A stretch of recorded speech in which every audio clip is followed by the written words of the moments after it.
Depuis toujours, l'image est présente partout. Elle est gravée soit par la représentation d'un support matériel, comme par exemple la photographie, soit par notre imagination. Le pouvoir qu'elle nous transmet est la manière dont les gens l'interprètent, comme par exemple l'art abstrait. A contrario, l'image peut nous transmettre une seule et unique manière de voir les choses.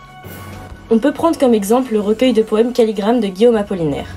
Ces derniers sont des poèmes dont la disposition des vers forme un dessin. Ici, dans un premier temps, nous voyons un ovale et en son centre le nom de Guillaume Apollinaire. Au fur et à mesure de notre étrange lecture, on comprend que le calligramme représente un miroir et que le nom de l'auteur incarne son propre reflet. Arthur Rimbaud nous propose également une autre manière d'associer un poème à une image.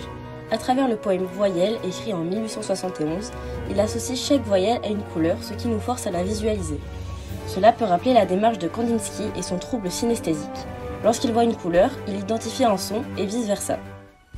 Et enfin, on peut prendre comme dernier poème Le Pain de Francis Ponge, qui lui écrit comme une caméra en mouvement, ce qui donne au poème une approche presque cinématographique. Il décrit tout d'abord la surface du pain comme merveilleuse, qui présente une vue panoramique de la partie extérieure du pain qu'il associe à un paysage.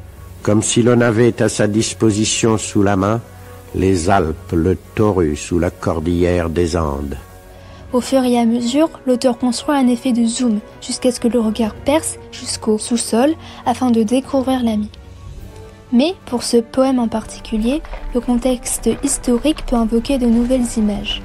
En effet, ce poème étant écrit en 1942, durant la Seconde Guerre mondiale, l'auteur étant lui-même soldat, a probablement écrit ce poème sur le front. Donc, connaissant ce contexte, de nouvelles images s'imposent à nous.